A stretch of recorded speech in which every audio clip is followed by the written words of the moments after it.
Bien, merci à tous les trois pour vos présentations. Alors, ça a dû sauter aux yeux à tout le monde et c'est une évidence que je vais dire, mais les deux premières avaient quand même vraiment un lien ensemble et la dernière un petit peu différente.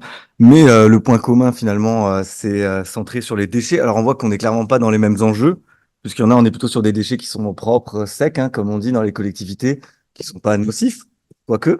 Bon, ça dépend combien de temps ils restent dans la poubelle, peut-être. Mais et puis de l'autre côté, on a des bouts rouges qui ont un potentiel toxique assez important, voire, si j'ai bien compris, on ne sait pas trop même quoi en faire de ces bouts rouges. Après, entre les présentations, entre celle de Maudit et puis les deux autres de Maxence et Laurent, il y a quand même aussi une opposition un peu entre idéalisme et matérialisme. Alors là, je pars un peu en philo, comme ça, je tente quelque chose, hein, parce que c'est pas trop mon truc, mais on voit vraiment que dans les deux premières présentations, c'est plutôt quand même, on part sur les idées, les récits qui orientent le changement social de manière générale. Et puis chez Maudit, on était vraiment plutôt chez les travailleurs, les conditions économiques des travailleurs qui vont générer ensuite des récits, produire des croyances, etc. Donc on voit qu'on est quand même sur deux grandes entrées un peu différentes si on voulait, si on tentant comme ça de prendre une hauteur un peu philo. Je vais être court parce que c'est pour lancer la discussion, mais je vais avoir en fait peut-être deux questions.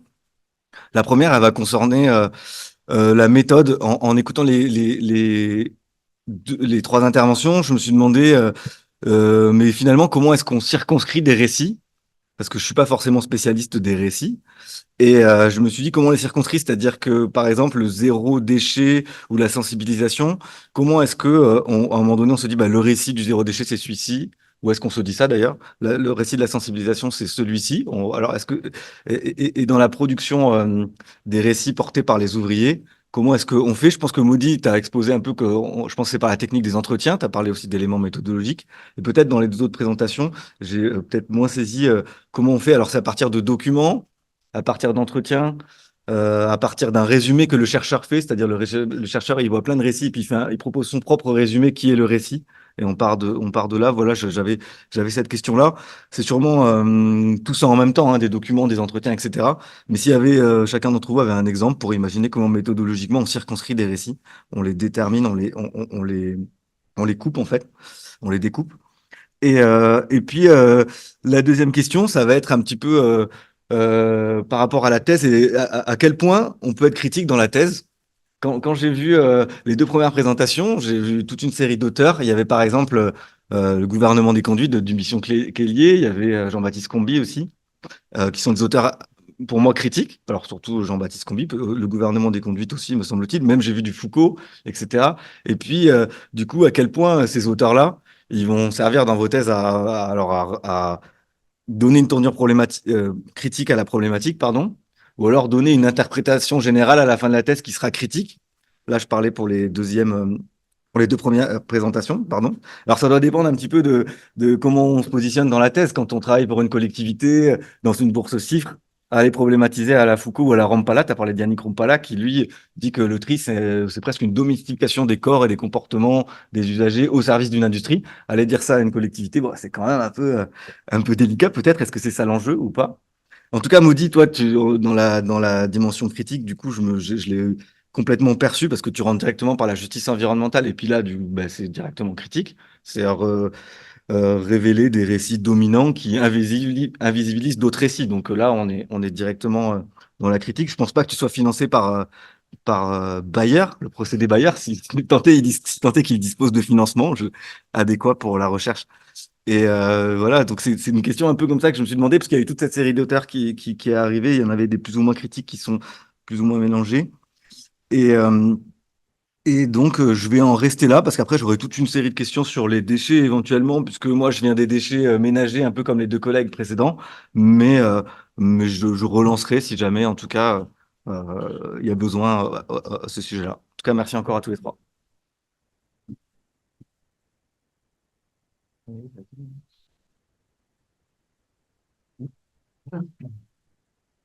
Euh, du coup, moi déjà, la question qui m'inspire, c'est du coup, ta dernière question. Euh, En fait, à quel point on peut être critique dans la thèse? Moi, c'est une question que je me suis beaucoup posée quand j'ai commencé parce que bah, j'ai mes propres a priori en fait sur ces questions de la sensibilisation. Et en fait, du coup, je me suis dit qu'en fait, pour rentrer vraiment dans mon sujet, je pouvais pas rester sur cette première critique qui est très forte et qui est très vraie, hein, celle de la doxa sensibilisatrice. Mais j'avais besoin de rentrer vraiment dans le sujet pour essayer de décrire vraiment comment ça se passe, tout ça. Comment on sensibilise, par qui ça passe, qui ça touche, quel type de public, tout ça. Et c'est que en rentrant vraiment dans ce sujet, en mettant de côté les critiques d'abord, que je pouvais vraiment voir ce qui se passe pour au final, en fait, là, je commence à avoir quelques parties de mon travail que j'ai pas du tout montré là parce que c'était pas l'angle, mais qui peuvent avoir une portée critique et notamment, en fait, quand on regarde, en fait, les conditions de travail dans lesquelles sont mis certains sensibilisateurs, sensibilisatrices, hein. Les ambassadeurs du tri, ils sont toute la journée dehors. Euh, ils n'ont pas d'espace pour manger. Pas, rien n'est payé pour eux. Euh, ils doivent faire, je sais pas combien de portes par jour. Vraiment, c'est un travail qui se fait vraiment sur le terrain et c'est ce qui est beaucoup ressorti de mes entretiens avec eux. Et un deuxième aspect critique aussi de ce sujet-là, c'est qu'en fait, aussi toute cette sensibilisation qu'on fait à la réduction des déchets, en fait, ça repose surtout sur la participation des femmes à ce travail. Et donc, ça alimente quelque chose de l'ordre d'une reproduction d'une division genrée du travail domestique. Et c'est ce que je retrouve beaucoup, en fait, quand je vais en observation dans les ateliers, quand je parle avec les femmes. En fait, souvent, quand j'arrive, c'est, ah, il y a un homme ici, un peu comme ça. Donc, moi, je le prends sous cet angle-là en m'échappant dans un premier temps des critiques et en rentrant plus dans mon sujet pour au final faire ressortir des aspects critiques. Voilà. Rapidement sur la question comment on circonscrit des récits. Bon, comme je l'ai un peu évoqué, en fait, quand j'ai commencé mon enquête, j'ai essayé d'appréhender le maximum possible, en fait, ce monde ouvrier à partir des statuts de travail, c'est-à-dire à la fois leur contrat de travail, est-ce qu'ils sont titulaires, est-ce qu'ils sont intérimaires et est-ce qu'ils sont sous-traitants, et à la fois leurs conditions socio-écologiques de travail aussi. Est-ce qu'ils sont exposés, est-ce qu'ils révèlent des expositions ou non? Et à partir de là, ils pensent en fait de tout ce qui est associé à ces conditions de travail. Et à partir de là, essayer de dégager en fait des lectures communes ou des cadrages des problèmes et de voir en fait quelle catégorie de travailleurs portent quel type de lecture sur les problèmes qui sont associés. Et de là est sorti en fait un groupe des ouvriers. Et quand j'ai revu en fait à chaque fois le côté statut d'emploi, type d'emploi, et ça m'a fait en fait voir que les deux groupes se distinguaient nettement avec intérimaires sous-traitants et de l'autre les titulaires. Et associer ça au discours porté sur les revendications ou sur le côté santé, le côté pollution, le côté toxicité des boues rouges, à la fois hors et dans l'usine, c'est là où je suis arrivé à avoir deux récits différents ou deux cadrages différents en fait du problème des boues et poussières rouges, mais des problèmes environnementaux associés aussi. Donc, c'est pour ça que finalement, j'arrive à parler de deux groupes de travailleurs. Oui, merci pour ces questions, ces deux grandes questions. Moi aussi, je vais rentrer par la question peut-être de, de la méthode dans un premier temps, mais je trouve que c'est deux questions qui sont finalement assez liées d'une certaine manière, en tout cas qui se sont reliées à un moment donné dans la thèse. La méthode pour circonscrire les récits, bon, là j'ai présenté plutôt l'aspect, on va dire, tels qu'ils sont diffusés. Et j'ai traité, mais très brièvement, d'un aspect qui prend beaucoup plus de place dans la thèse, qui est donc la réception, l'appropriation de ces récits, avec cette idée de contre-récit. Mais en partant de l'expérience des habitants et en menant des entretiens, on dirait, compréhensifs. C'est-à-dire qu'en fait, j'ai tenté de saisir le déchet tel qu'inséré dans la vie quotidienne, que ce soit dans comment on se le représente, euh, comment on le pense au moment de la consommation, comment on le pense au moment de l'organisation domestique. Et en effet, et c'est comme ça que s'est construit une certaine critique aussi, mais une critique qui était, je pense, perçue même comme productive par la collectivité qui m'a employé. Pourquoi? Parce que ça a été assez facile de dire qu'il y avait un discours sur le recyclage, il est très très présent, il est hégémonique, mais comme l'a bien dit Laurent, il prend quand même très peu en compte dans ce processus de sensibilisation des conditions matérielles et symboliques de vie. Et en fait, la critique, elle était portée sur comment la production de données, comment on regarde en fait, comment on regarde ce déchet tel que géré par les ménages. Et même la notion de gestion pourrait être discutée d'ailleurs. Donc en fait, c'était plutôt productif pour eux de dire, bon, bah, finalement, on est des ingénieurs, on a nos représentations des déchets, on a de nouveaux objectifs, c'est la réduction, et on a besoin de sciences sociales, de sociologie pour savoir bah, comment ils s'imbriquent dans le quotidien. Et donc voilà, c'est plutôt dans un premier temps, une critique, mais presque aussi sur demande, d'une certaine manière, de l'approche techniciste, je dirais, technique, voire techniciste du déchet. Euh, et ce qui amène quand même très rapidement à aussi circonscrire ce discours zéro waste. Mais là, c'est plutôt de par bon, les motivations, le sens qu'accordent les personnes qui s'engagent, parce que là, j'ai parlé des personnes qui sont contre, mais évidemment, il y a des personnes qui sont pour, et c'est intéressant de voir leur profil socio-démographique, enfin, sociologique, même, leurs conditions de vie, etc. Et en fait, là, c'est pareil, c'est en fait finalement de fait quelque chose d'assez marqué, c'est un engagement très fort, un fort effort environnemental, et donc c'est assez facile d'une certaine manière dans l'analyse des entretiens de voir comment se passe l'engagement dans une démarche zéro waste, etc.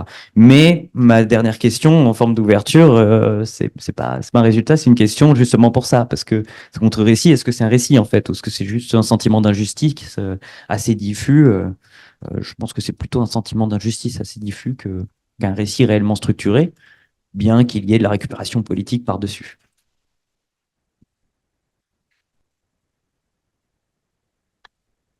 Ok, merci pour vos réponses.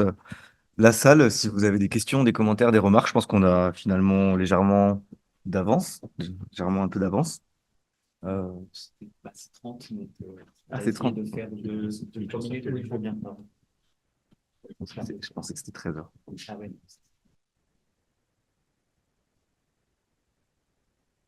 Oui, bonjour, Olivier Chéron, docteur en géographie. Oui, j'avais une question. Maudit, par rapport à une géographie du risque que les ouvriers, avec les risques que vous avez évoqués pour eux dans le travail. Est-ce que vous faites des cartes aussi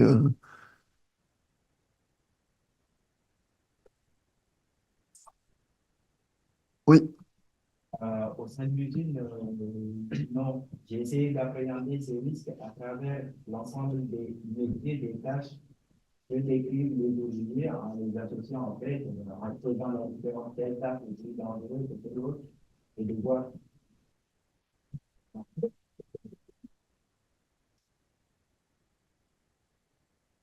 C'est à partir en fait de la description de l'ensemble des métiers de transformation de la bauxite au sein de l'usine et d'une hiérarchisation en fait des tâches qui sont les plus dangereuses. Donc c'est à partir de là que j'ai essayé d'appréhender avec cette différenciation des tâches les plus dangereuses, qui les exerçait, avec quel statut, et à partir de là d'en arriver à conclure ou de voir qu'en fait ce qui sortait des résultats, c'était que toutes les tâches définies comme étant les plus dangereuses, c'est les tâches aussi auxquelles sont affectés les ouvriers considérés comme une main-d'œuvre extérieure, qui n'ont pas des emplois directs en fait. d'accord, d'accord, merci.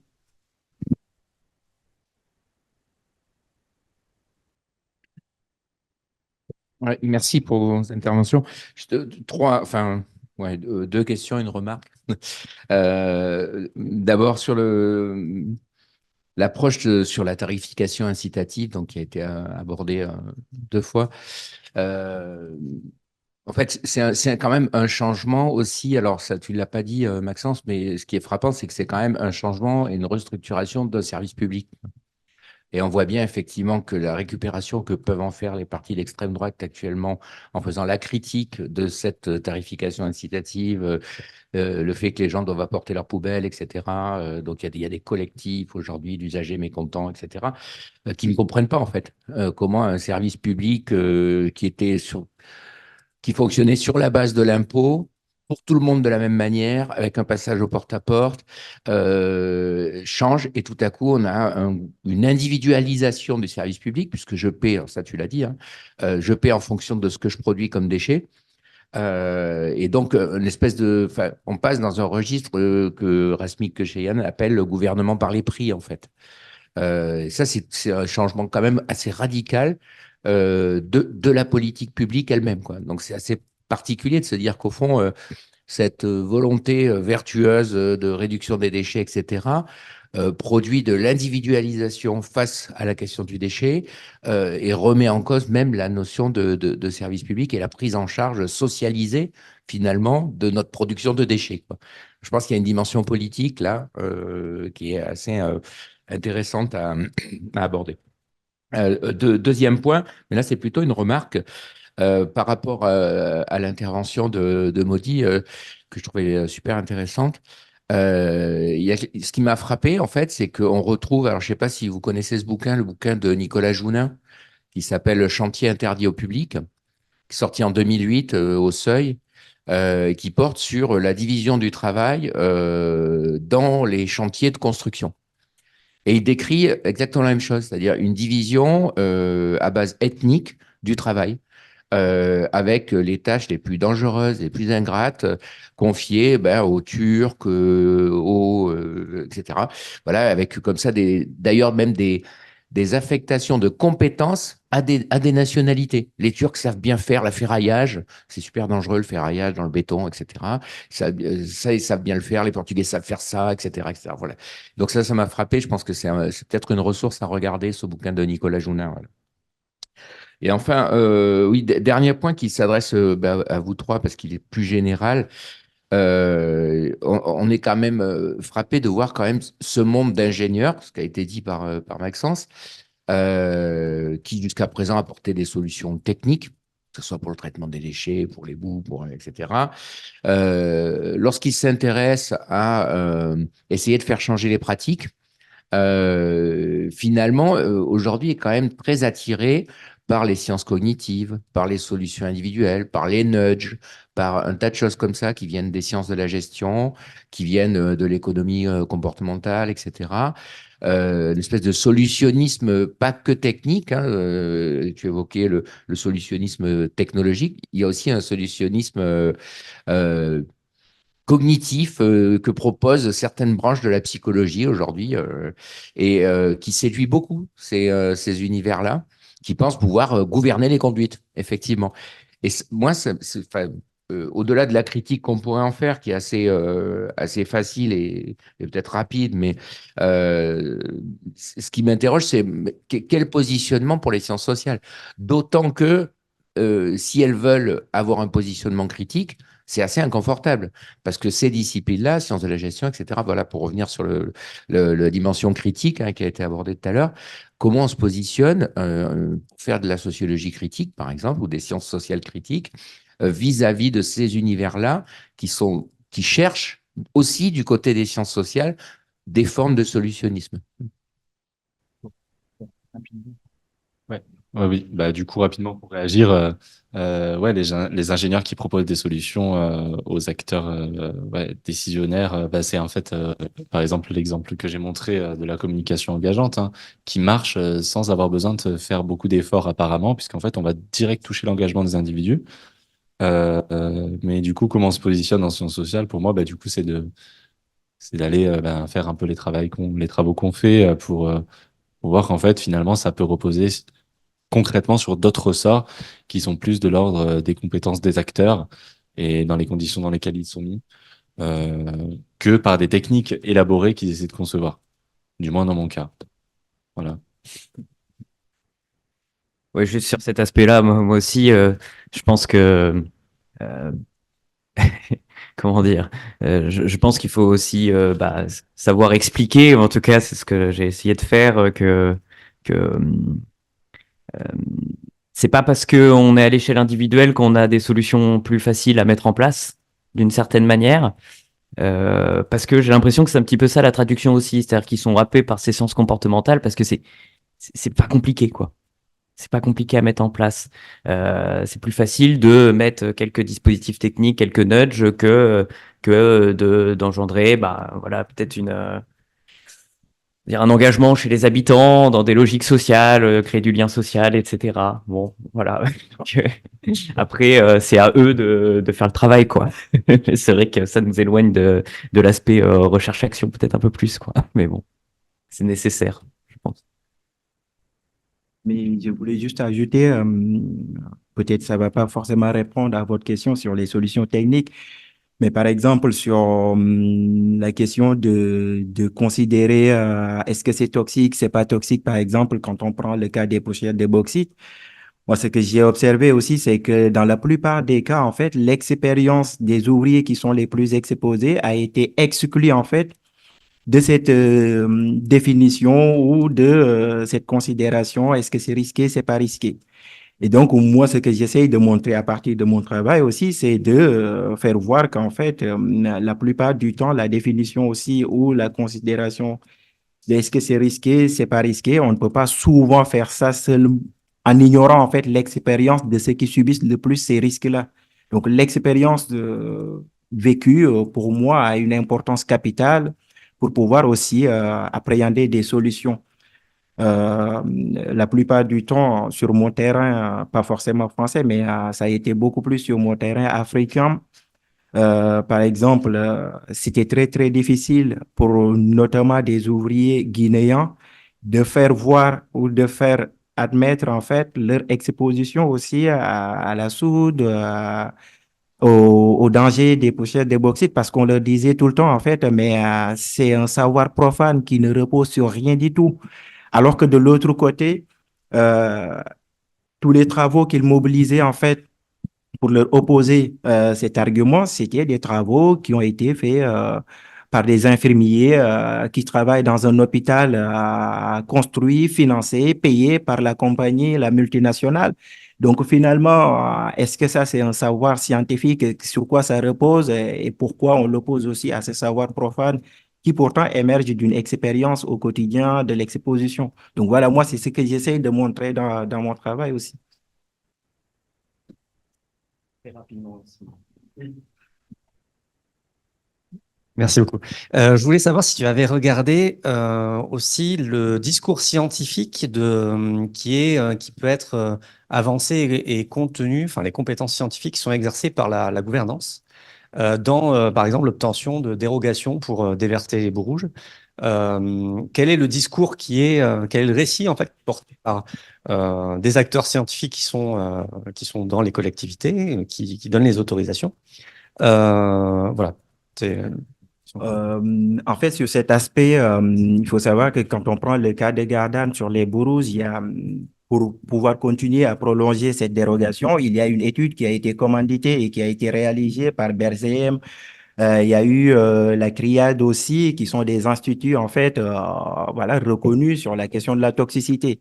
Et dans les conclusions de leur étude, ça concluait pas forcément sur la toxicité, mais ça disait pas aussi que c'était pas toxique. Donc leur position était finalement euh, pas du tout tranchée en fait. Et donc en s'appuyant sur cette ambiguïté-là, on a dit vu que la toxicité n'est pas encore confirmée, autant prolonger. Mais prolonger dans le doute, alors que même le financement de ces études, ça a été critiqué par les mobilisations, d'autant plus qu'il n'y avait pas une certaine neutralité aussi. Et donc, on en arrive aujourd'hui où, après l'arrêt maintenant de transformation de la bauxite à Gardanne, et pendant toutes ces années qu'on disait qu'en fait, la toxicité n'est pas confirmée, aujourd'hui, Alteo a été condamné pour avoir pollué la Méditerranée. Donc, finalement, on en arrive à reconnaître cette toxicité, cette pollution, pour condamner l'industriel, alors que pendant tout ce temps-là qu'on accordait à prolonger les dérogations, on ne voulait pas voir cette toxicité-là. C'est le même cas quand on part en Guinée, parce que quand Pisciné y était, une étude a été réalisée par BRGM, en Guinée, qui confirmait la toxicité des boues rouges qui sont déversées dans le fleuve Concouré, qui aussi approvisionne beaucoup de communautés, d'autant plus que c'est des communautés qui n'ont pas accès à l'eau potable.